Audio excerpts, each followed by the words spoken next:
कहता है कि रेशियो एंड प्रोपोर्शन एक ऐसा टॉपिक है जिसमें चीज़ें जानने के लिए बहुत सारी चीज़ें हैं। जैसे अगर हम बात करते हैं कि ए बी और सी के बीच रिलेशन दिया हुआ है, अगर कहता है ये 6:4:5 है, सपोज करते हैं, तो ये तो ठीक है, आप सीधा सीधा अगर निकालते हैं। लेकिन अगर देता है कि 5 पार्ट ऑफ ए और 3 पार्ट ऑफ बी और 7 पार्ट ऑफ सी का रेशियो दे रहा है और यह कह रहा है कि सभी आपस में इक्वल हैं, अगर यह कहता है सभी आपस में इक्वल हैं, तब हम क्या करते हैं, सबके लिए के सपोज करते हैं कांस्टेंट है, के क्या है, कांस्टेंट है। और इसके बाद हम लोग ए बी और सी का वैल्यू निकालेंगे। ए बराबर क्या हो जाएगा, k/5 होगा, बी इक्वल टू क्या होगा, k/3 होगा, और c इक्वल टू क्या होगा, k/7 होगा। और तब हम ए बी सी का रेशियो निकाल सकते हैं। कैसे, k/5 is to k/3 is to k/7, और सबके लिए क्या हो जाएगा, 1/5 इज टू 1/3 इज टू 1/7 के रेशियो में होगा। ये ऐसे हम समझते हैं। इसको अगर ये फ्रैक्शन में दिया हुआ रेशियो है तो उसे इंटीजर्स में कन्वर्ट करना होगा। किस में कन्वर्ट करना होगा, इंटीजर्स में। और उसके लिए एक फॉर्मेट होता है जिसको हम लोग पढ़ेंगे हेडिंग के तौर पर कि changing of fractional ratios into ratio of integers. ये होता है फॉर्मेट, उसको जानना चाहिए। और इस जानने के बाद हम इसका एग्जाम्स में इस्तेमाल करेंगे, उसको यूज करेंगे कि कैसे वह होगा।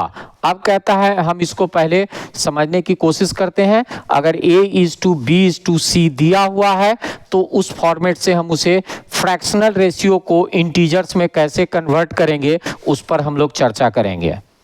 तो देखिए, अगर कहता है A:B:C का वैल्यू दिया गया स्क्रीन पर जो है, अगर उससे हम लोग उसे अटैच करते हैं तो निश्चित तौर पे आप देखेंगे कि ये कैसे दे रहा है।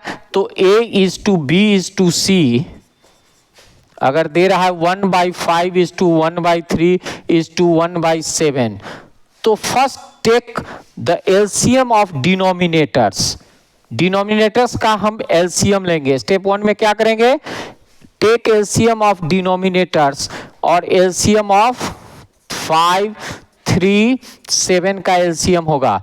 5 3 जा 15, 7 जा 105 एलसीएम होगा। अब मल्टीप्लाई ए और बी सी का जो रेशियो निकालना है, सब में ईच में हम उस एलसीएम से मल्टीप्लाई कर देंगे और यह हमें क्या करेगा, उस वैल्यू में ले जाएगा जहां हमें चाहिए। 5 3 5 35 3 सॉरी 5 21 ये 35 और ये 15, 35 और 15। अब ये क्या हो गया, रेशियो ऑफ इंटीजर्स है। तो ये तरीका है जिससे अब हम इसे रेशियो ऑफ फ्रैक्शन से रेशियो ऑफ इंटीजर्स में कन्वर्ट कर लेंगे और इस तरह से हमारा आंसर निकल सकता है। अब आसानी से हम इंटीजर्स को यूज करेंगे। ये आपके लिए एग्जाम में बहुत इंपॉर्टेंट सेगमेंट होने वाला है रेशियो का। दूसरा एक बहुत इंपॉर्टेंट चीज है, जो अगर एक से ज्यादा रेशियो दिया है और तब उसे एक कंबाइंड रेशियो में चेंज करना होगा। Changing of different ratios into A combined ratio. Changing of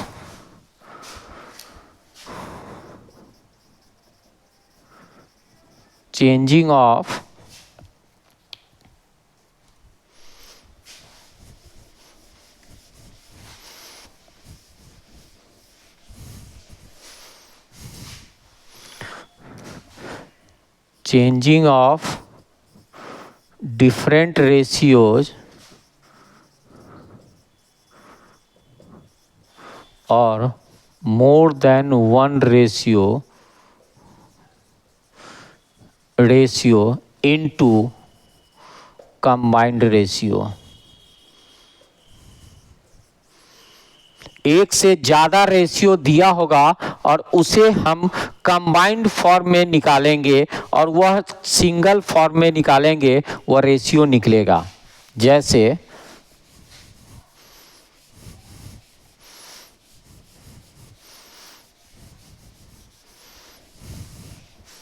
हमारे पास कोई वैल्यू दिया है और अगर ये दिया है A:B और दूसरा दिया है B:C, दिया हुआ दो रेशियो है, तो उसे हम ऐसे लिख सकते हैं A:B, B:C और रिवर्स जेड इसे मेथड कहते हैं। इसे कहते हैं रिवर्स जेड मेथड। अब इससे आप कंबाइन कर सकते हैं A×B B B C, ये आपका रेशियो फॉर्मेट होगा। अगर कहता है A:B का वैल्यू 2:3 है और B:C का वैल्यू 4:5 है, तो आप ऐसे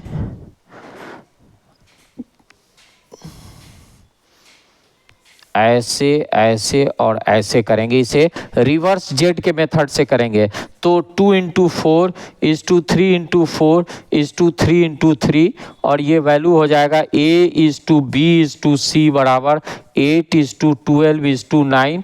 ये आपका मिक्स्ड पूरा होकर एक कंबाइंड सिंगल फॉर्म में निकल जाएगा।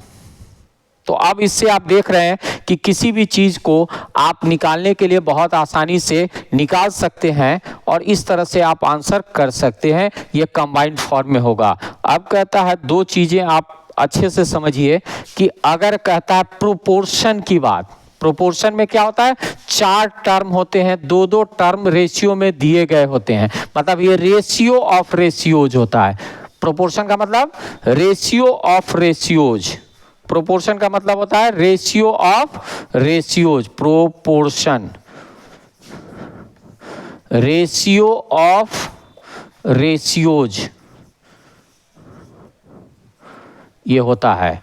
तो अब अगर हम इसको कहते हैं तो इसे लिखेंगे A:B C:D। दो रेशियो को एक प्रॉपर शेप में डालेंगे तो A, B, C, D are in proportional form, proportional form ये होगा।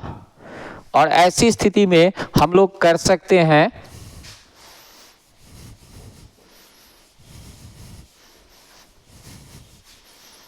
ऐसी स्थिति में हम लोग कर सकते हैं कि इन चारों के बीच रिलेशन कैसा होगा। तो ये निश्चित तौर पे ये हम लिख सकते हैं A/B = C/D, that means AD = BC।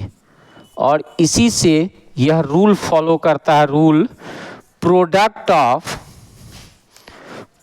Of extremes equal to product of means. ये फॉर्मूला आपको रूल के तौर पे आपको जानना है। ये एक्सट्रीम होगा, ये मीन होगा, ये मीन होगा, ये एक्सट्रीम होगा, एक्सट्रीम होगा। तो कहने का मतलब दो product of means equal to product of extremes always valid है और इससे आप निकाल सकते हैं। हमेशा इसको आप आंसर के तौर पे यूज कर सकते हैं, ये आपका होगा। इसमें आप सॉल्यूशन में ये प्रोडक्ट इस्तेमाल कर सकते हैं। तो इस तरह से हमने देखा कि अब इन सब की चर्चा हम लोग करते हैं तो देख रहे हैं कि प्रोपोर्शन में 4 टर्म रहते हैं, वो चारों टर्म कैसे एक दूसरे से रिलेट करेंगे। अब इसमें हम लोग आगे पढ़ेंगे, उसमें continued proportion, fourth proportional, third proportional, इन सब की चर्चा हम लोग नेक्स्ट वीडियो में करेंगे। तो इस तरह से हम लोगों को आज ये सब चीज़ जाने और इन सब चीज़ों को प्रॉपरली आप पढ़ेंगे तो बेहतर ढंग से आप इसे कनेक्ट कर पाएंगे। तो अगर आपको कुछ डाउट हो तो कनेक्ट करें, मुझे कमेंट बॉक्स में डालें। Please subscribe and like the channel. Thank you.